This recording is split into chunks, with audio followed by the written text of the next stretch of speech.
توفیق نصیب فرمائیں۔ مدرسے کا جلسہ ہے یہ، اور طلباء کی ایک بڑی تعداد نے حفظ کلام پاک کی تکمیل کی ہے۔ اللہ تعالیٰ مدرسے کے ذمہ داروں کو، اساتذہ کو، معاونین کو، منتظمین کو، سب کو اللہ تعالیٰ جزائے خیر عطا فرمائے۔ ان بچوں کو، ان کے اساتذہ کو، ان کے سرپرستوں کو، سب کو مبارکبادی ہے۔ اللہ تعالیٰ سب کے حق میں بے حد مبارک فرمائے، قبول فرمائے۔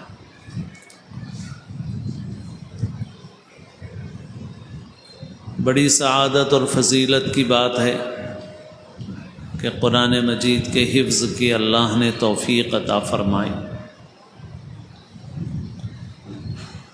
لیکن ساتھ ہی اس بات کا خیال رکھنا ضروری ہے کہ یہاں پر سفر ختم نہیں ہوا ہے، آگے اور سفر باقی ہے۔ رسول اللہ صلی اللہ علیہ وسلم کا ارشاد مبارک ہے، خیرکم من تعلم القرآن وعلمہ، کہ تم میں سب سے بہتر وہ ہے جو قرآن مجید کا علم سیکھے اور قرآن مجید کا علم سکھائے۔ قرآن مجید کے علم کے اندر اس کے الفاظ کا سیکھنا بھی شامل ہے، اور الحمدللہ الفاظ کو ان بچوں نے سیکھا اور حفظ بھی کیا۔ حفظ کوئی فرض نہیں ہے، واجب نہیں ہے، لیکن الفاظ کو صحیح کرنے کا علم ہر مسلمان پر فرض و واجب ہے۔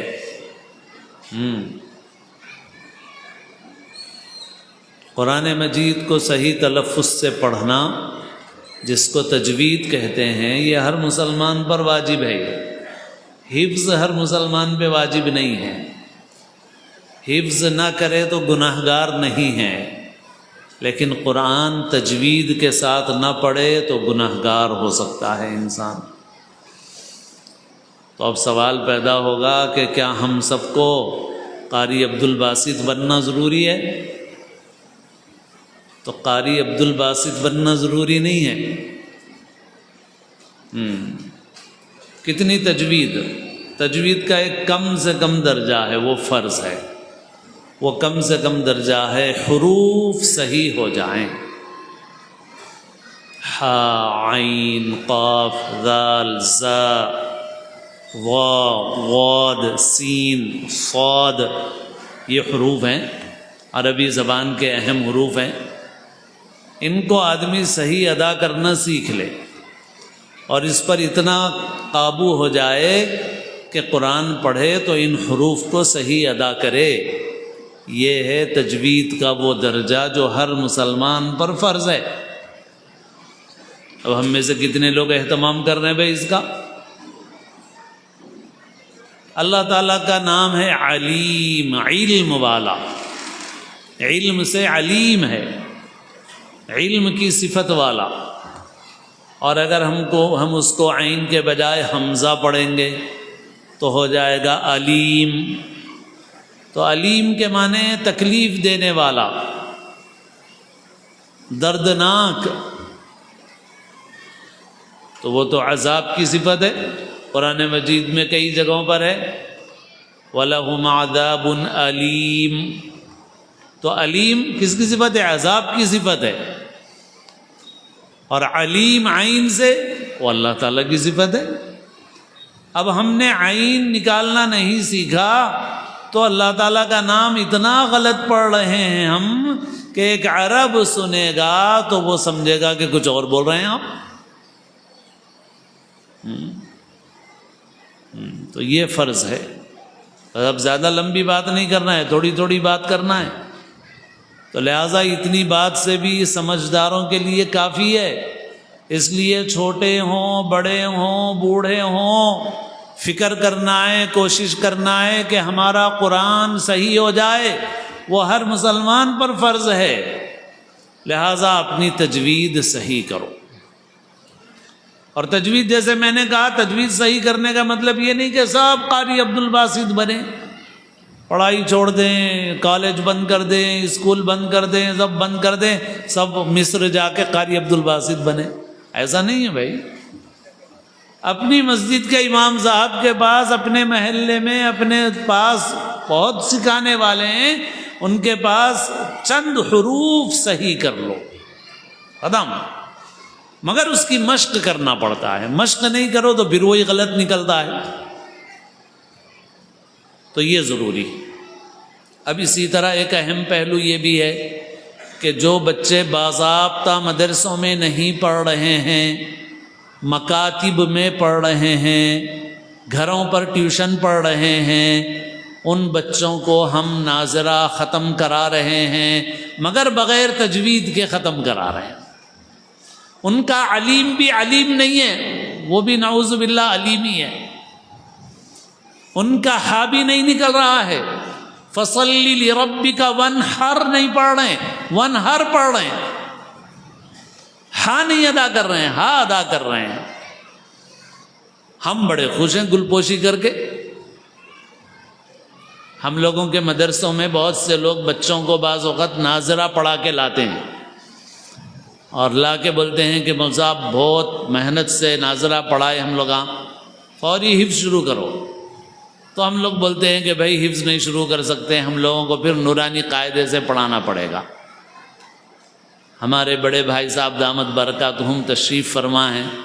بھائی صاحب کبھی کبھی فرماتے ہیں کہ بھائی اتنے دور ہوئے، بولتے ہیں تو دور کرا کی دورے پڑے گی اس کو، کیونکہ ایسا دور ہوا ہے کہ تجوید ہی صحیح نہیں ہے. عین ہے، نہ حا ہے، نہ قاف ہے، نہ صاد ہے، بس پڑھ لیے صحیح. تو اب ہم کو ایک فکر یہ کرنا ہے کہ ہمارے وہ بچے جو مدرسہ نہیں جا رہے ہیں باضابطہ، مکتب میں پڑھ رہے ہیں، ٹیوشن پڑھ رہے ہیں، ان کی بھی تجوید صحیح ہو. اور میں ٹیوشن کی زیادہ ہمت افزائی نہیں کروں گا. ٹیوشن میں وہ فائدہ نہیں ہوتا. ہم لوگ مگر کیا سوچتے ہیں کہ بھائی مولوی صاحب آدھا گھنٹہ ایک بچے کو دیں گے، مگر انسان جس طرح سے، اور اللہ نے ذرائع رکھے ہیں جو سیکھنے کے، انسان سب سے زیادہ جو سیکھتا ہے وہ کان سے سیکھتا ہے. مکتب میں جب رہتا ہے بچہ تو ہم سمجھتے ہیں کہ صاحب بچے مولوی صاحب کے پاس 5 منٹ بیٹھتا اور 1 گھنٹہ خالی جاتا بچے کا. 1 گھنٹہ خالی نہیں جاتا بچے کا. بچہ جب دوسروں کو سنتا ہے پڑھتے ہوئے الحمدللہ رب العالمین الرحمن الرحیم، تو یہ کان میں جو پڑھتا رہتا ہے نا، یہ بچہ خود بخود سیکھتا رہتا ہے. یہ جو مکتب کی آوازیں ہیں، یہ آوازیں سکھاتی ہیں اس کو. اسی وجہ سے میں بولتا ہوں کہ بھائی دوسرے بچوں کو ہم لوگوں کو بہت محنت کرانا پڑتا. ہا نکالو میاں، عین نکالو، قاف نکالو، مگر حافظ صاحب کا بچہ آتے ہی خود بخود نکال دیتا ہا، خود بخود عین نکل جاتا اس کا، خود بخود قاف نکل جاتا اس کا. دوسرے کو جتنی محنت کرانا پڑتا حافظ صاحب کے بچے کو نہیں کرانا پڑتا. ان بلٹ کیا بولتے ہیں، ان بلٹ ہے، ہاں اندر سے ہی موجود ہے صاحب پہلے سے. تو وہ فوری ذرا اس کو بولو ہا، بس نکال دیتا ہے ہا. اس کو بولو عین، عین نکال دیتا ہے. تو مکتب کا جو ماحول ہے، اس ماحول میں جو بچہ سیکھتا ہے وہ گھر کے ٹیوشن میں نہیں سیکھتا. لیکن بہت سی کمیاں بھی ہیں مکتب میں، تو کمیوں کو دور کیجیے، مال خرچ کیجیے. 40 بچوں پہ ایک استاد، 30 بچوں پہ ایک استاد، 1 گھنٹے کا ٹائم ہے، 30 بچے آ گئے تو کیا پڑھائے گا مول صاحب؟ تو آپ مال خرچ کیجیے. اور آپ مال خرچ کریں گے، کوئی احسان نہیں کریں گے آپ جو مال خرچ کر رہے ہیں، من احسن فلنفسہ، جو نیکی کر رہا ہے اپنے لیے کر رہا ہے. ابھی حضرت مولانا محمود مدنی صاحب دامت برکاتہم کا ایک کلپ گردش کر رہا ہے کہ اپنے بچوں کی تعلیم پر خرچ نہیں ہے، انویسٹمنٹ ہے. اپنے بچوں پر انویسٹ نہیں کرو گے تو اور کہاں انویسٹ کرو گے؟ اور میں نے کل کے جمعہ میں بھی چند باتیں عرض کی ہیں اپنی مسجد میں، اور وہی آپ کے سامنے بھی دہرا رہا ہوں۔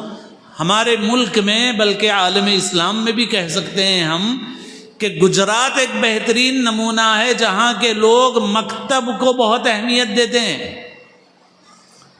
اور مکتب کو بچے ٹائم بہت دیتے ہیں، کم سے کم 2.5 گھنٹہ دیتے ہیں، اور خالی 3 سال 5 سال نہیں دیتے بلکہ وہ فرسٹ سیکنڈ سے دیتے ہیں تو 10ویں 12ویں جماعت تک دیتے ہیں۔ سن رہے ہیں آپ؟ سمجھ میں آ رہا ہے آپ کو؟ یہ سوچ رہے ہوں گے مولانا بہت بڑا کے بول دے رہے ہیں، ایسا نہیں، صحیح بات بتا رہا ہوں آپ کو۔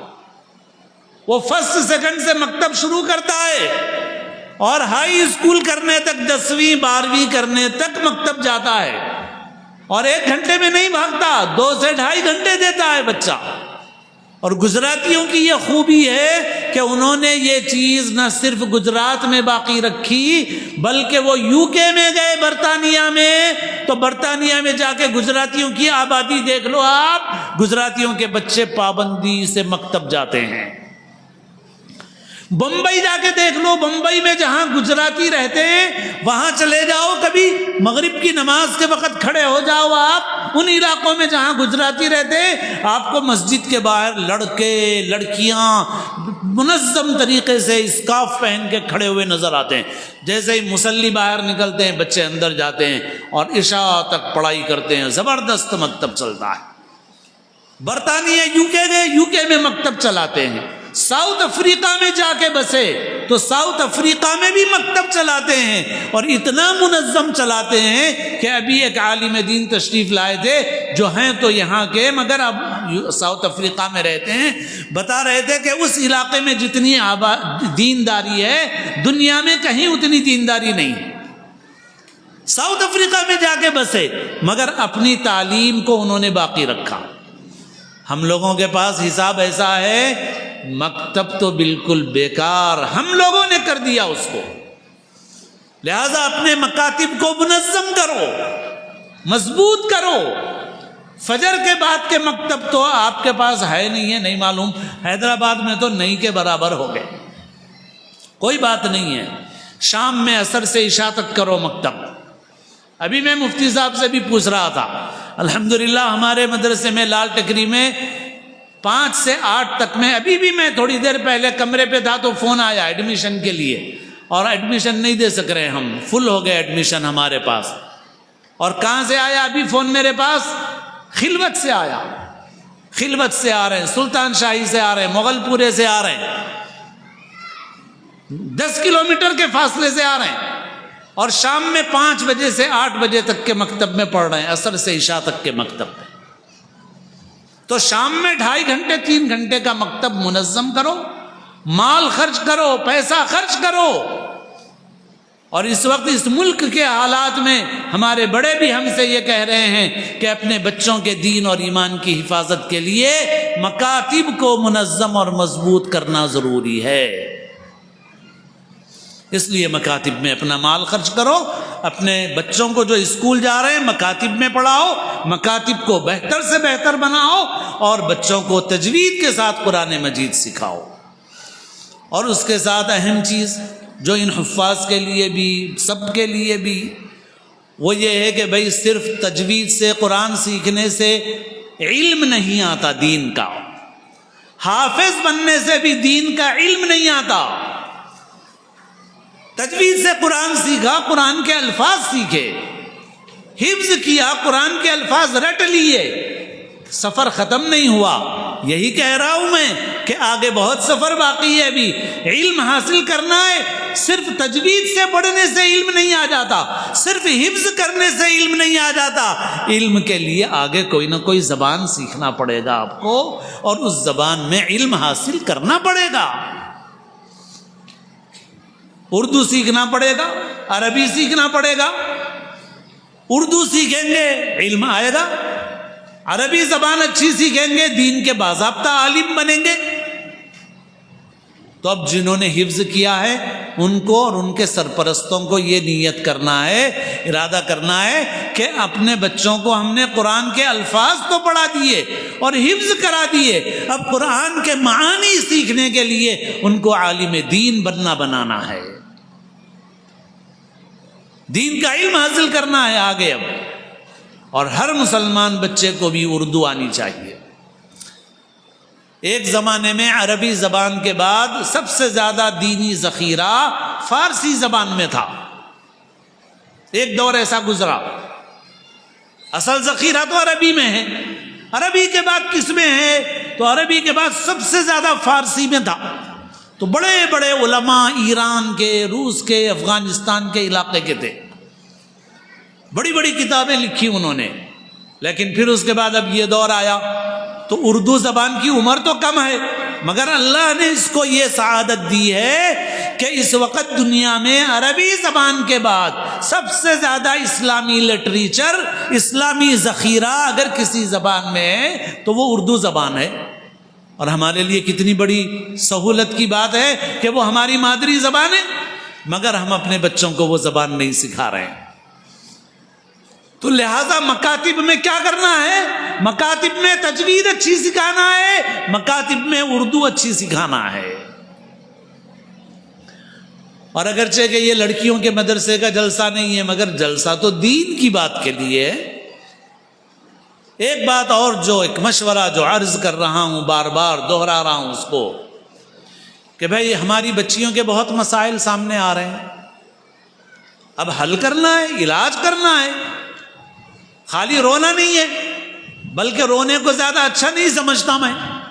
ہر جمعہ ممبر پہ رو، ہر جلسے میں رو، ہماری بچیاں جا رہی، ہماری بچیاں جا رہی، یہ رونا بند کرو۔ یہ کوئی علاج ہے؟ کوئی حل ہے؟ اپنی بے عزتی بڑھا رہے ہو، کام کرو، کیا کر سکتے ہو؟ تو لہذا اصل بہت مضبوط کام تو ہے اپنے اسکول قائم کرنا، اپنے کالج بنانا، اپنے ادارے بنانا، لیکن اب اتنی بڑی تعداد کے اعتبار سے وہ فکر ہم نے پہلے سے کی نہیں، حالانکہ کرنا چاہیے تھا۔ تو اب کیا کریں صاحب؟ تو اب مکاتب تو ہیں ہی، لیکن بچیوں کے لیے ایک اور مشورہ ہے میرا۔ آپ اپنی بچیوں کو جو بھی پڑھانا چاہیں، دنیاوی تعلیم میں بھی بچیوں کو کیا پڑھانا چاہیے، یہ ایک سوال ہے، اس میں ذرا عقل سے کام لے کے آگے بڑھو۔ بچیوں کو دنیاوی تعلیم بھی پڑھائے تو کیا پڑھانا ہے؟ اب بہت سارے لوگ بچیوں کو انجینئرنگ پڑھا رہے ہیں، کیا کرتے بھائی انجینئر بن کے؟ ہائی اسکول میں جو خطرات تھے وہ کم تھے، انٹر میں آئے تو خطرات بڑھ گئے۔ کون سے خطرات؟ میں زیادہ کھول رہا ہوں نہیں، آپ کو خود معلوم ہے، میں صرف اشاروں میں عرض کر رہا ہوں۔ پھر اس کے بعد انجینئرنگ میں گئے، عمر پختہ ہو گئی، معلومات پختہ ہو گئی، قانون معلوم ہو گیا، راستے معلوم ہو گئے، سب معلوم ہو گئے، اور اب جن لوگوں کے ساتھ روزانہ ہیلو ہائے ہے وہ 5 سال تک ہے۔ اور میں یہ باتیں خالی میں اندازے پہ نہیں بول رہا ہوں، کالج چلانے والوں سے باتیں کرنے کے بعد بول رہا ہوں آپ کو۔ ہائی اسکول سے زیادہ خطرہ انٹر میں، انٹر میں بھی اتنا نہیں ہے، 2 سال میں الگ الگ رستے، مگر اب انجینئرنگ میں آئے تو انجینئرنگ میں 5 سال تک کی دوستی ہے، اور دوسرے اور بہت سے پہلو ہیں جو خطرات کو بڑھا دیتے ہیں۔ ہم پوچھے بھائی کیوں پڑھا رہے ہیں بچیوں کو، تو ماں باپ کا اکثر جواب یہ ہے اچھے رشتے آنا بول کے پڑھا رہے ہیں۔ کیا کرنا ہے بھائی انجینئرنگ کر کے؟ اس سماج کا، ہماری عورتیں بھی سنیں، عورتوں کے کام کی بات کر رہا ہوں، ہم انسان ہیں الحمدللہ، اور انسانوں میں سب سے کامل پیغمبر ہیں، انبیاء ہیں۔ تمام انسانوں میں سب سے افضل و اکمل ہمارے نبی حضرت سیدنا محمد الرسول اللہ صلی اللہ علیہ وسلم، اور جو انبیاء کے راستے پہ چلنے والے ہیں وہ اعلیٰ درجے کے انسان ہیں۔ انسانوں کے زندگی گزارنے کا طریقہ جانوروں کی طرح نہیں ہے. انسانوں کی زندگی میں سب سے اہم چیز گھر ہے. گھر سنو اچھی طرح سے. گھر کے بغیر کتا ہو سکتا ہے, بیل ہو سکتا ہے, بکری اور بھینس ہو سکتے ہیں, انسان نہیں ہوتا گھر کے بغیر. یہ ویمنس ہاسٹلوں میں, یہ ہاسٹلوں میں, وہ ہاسٹلوں میں بڈھے ہو جا رہے, انسانوں کی زندگی ہے یہ. فیملی کے بغیر زندگی ہے کوئی؟ گھر جو سب سے زیادہ عزت کی چیز ہے, سب سے زیادہ قیمتی چیز ہے, جس کے لیے سب سے زیادہ قربانی کی ضرورت ہے, لیکن اس موجودہ دور میں ان دشمنوں نے, انسانیت کے دشمنوں نے کچھ ایسا پڑھایا ہے اسکولوں کے ذریعے, کالجوں کے ذریعے, فلموں کے ذریعے, ڈراموں کے ذریعے, کہ گھر گھٹیا چیز بن گیا. گھر گھٹیا. پٹرول پمپ پہ پٹرول ڈالو بڑھیا, بس میں 100 مردوں کے بیچ میں سے گھس کے کنڈکٹری کرو بڑھیا, آفس میں جا کے جاب کی باس کے سامنے منت سماجت کرو, بہت اچھی بات ہے صاحب. ہوٹل میں جا کے جاب کرو اور 50 مردوں کے سامنے مسکراؤ تو کوئی بات نہیں ہے. کہاں کہاں بے عزتی نہیں برداشت کرتی ہیں عورتیں, لیکن گھر ایسا بن گیا کہ گھر کے لیے قربانی دینا یہ سب سے بری چیز ہو گئی. گھر سب سے گھٹیا ہو گیا. ارے گھر سب سے گھٹیا نہیں ہے. انسان چاہے وہ مسلمان ہو یا کسی اور مذہب کا ہو, ہر انسان کے لیے سب سے اہم چیز گھر ہے. گھر. عورت کو سب سے زیادہ اس علم کی ضرورت ہے جس علم سے گھر چلایا جا سکے. گھر کیا ہے؟ گھر وہ کارخانہ ہے جہاں انسان بنتے ہیں. دنیا کے کارخانوں میں چیزیں بنتی ہیں, لیکن ساری چیزیں کس کے لیے بن رہی ہے بھائی؟ یہ گھڑی کس کے لیے بن رہی ہے؟ یہ فون کس کے لیے بن رہا ہے؟ یہ گاڑی کس کے لیے بن رہی ہے؟ یہ کار کس کے لیے بن رہی ہے؟ یہ ہوائی جہاز کس کے لیے بن رہا ہے؟ انسانوں کے لیے بن رہے ہیں. مگر بھائی انسانوں کو بھی تو بنانا ہے, اور انسانوں کو بنانے کی جگہ گھر ہے. گھر اگر برباد ہو گیا, انسان برباد ہو گیا. انسان برباد. تو اب ہماری بچیوں کو کیا پڑھانا ہے, یہ ایک سوال ہے. تو اگر بچیوں کو عصری تعلیم پڑھانا چاہ رہے ہیں تو تعلیم کی لائن میں آگے بڑھاؤ. اگر صلاحیت ہے میڈیسن کی لائن میں آگے بڑھیں تو بھی کوئی حرج کی بات نہیں ہے, بشرطے کہ ان کی دینی تربیت بہت اچھی اور مضبوط ہو. اور بھی کچھ چیزیں ہو سکتی ہیں. بہرحال اب اس میں زیادہ نہیں جانا ہے, لیکن بہرحال آپ جو بھی پڑھائیں بچیوں کو, ایک مشورہ, کوئی عمل مشکل نہیں ہے آپ کے لیے. وہ مشورہ یہ ہے کہ 1st کلاس سے لے کے 5th تک ان 5-6 سالوں میں آپ 3 سال کے لیے ایک فیصلہ کرو. وہ فیصلہ یہ ہے کہ بچی کا اسکول میں خالی ایڈمیشن رکھیں گے, لیکن 3 سال پڑھائیں گے صرف اور صرف مدرسے میں, ختم. اور 3 سال مدرسے میں کیا پڑھاؤ؟ ناظرہ پڑھاؤ, اور سب سے بڑھ کے اردو پڑھاؤ. اردو پڑھاؤ. صرف 3 سال مانگ رہا ہوں میں آپ سے. 3 سال ناظرہ اور اردو بہترین.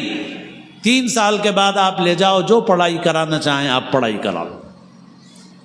انشاءاللہ العزیز یہ تعلیم اس بچی کے لیے زندگی بھر کام آئے گی. انشاءاللہ زندگی بھر کام آئے گی انشاءاللہ. اور بہت سی بچیاں تو خود ہمارے مدرسوں میں الحمدللہ ایسی ہیں جو اس کے بعد اسکول کرتے ہوئے بھی حفظ کر رہی ہیں, کالج کرتے ہوئے بھی حفظ کر رہی ہیں, اسکول کالج کرتے ہوئے بھی عالمہ بن رہی ہیں. جس میں شوق ہوگا وہ اور بھی آگے بڑھیں گی، وہ بھی پڑھیں گی اور یہ بھی پڑھیں گی. اور اگر شوق نہیں ہوا اور حالات سازگار نہیں ہوئے تو کم سے کم 3 سال میں ان کو قرآن مجید اور اردو زبان بہترین آ جائے گی، اور فرسٹ سے لے کے 5th تک کی جو پڑھائی کا نقصان ہے اس کو ریکور کرنا کچھ زیادہ مشکل نہیں ہے. بہت آسانی کے ساتھ بچے اس کی تلافی کر لیتے ہیں. تو میرے دوستو، اپنے بچوں کی بچیوں کی تعلیم و تربیت کی فکر کیجئے، اور مدارس کا جو تعاون آپ سے ہو سکے وہ کیجئے. ہر اعتبار سے تعاون کیجئے مدارس کا. مدرسوں سے فارغ ہونے والے علماء حفاظ، ان کی فیلڈ دینی خدمت ہے، اور ان دینی خدمات میں جو ان کو ملت دیتی ہے وہ ملت کی ڈیوٹی اور ذمہ داری ہے، وہ احسان نہیں ہے. آپ کے لیے ضروری ہے کہ امت میں ایک طبقہ ایسا ہو جو دینی خدمات میں مشغول ہو، اور اس طبقے کی خدمت آپ کے ذمے ہے.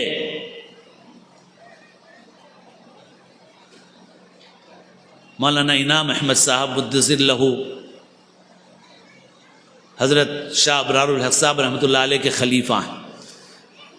ایک مرتبہ ان کے پاس کچھ لوگ آئے اور انہوں نے کہا کہ مولانا، یہ مدرسوں میں جو بچے پڑھ رہے ہیں آپ کے، یہ چندہ کرنے والوں کی ٹیم تیار کر کے آپ ملت کا کون سا بھلا کر رہے ہیں؟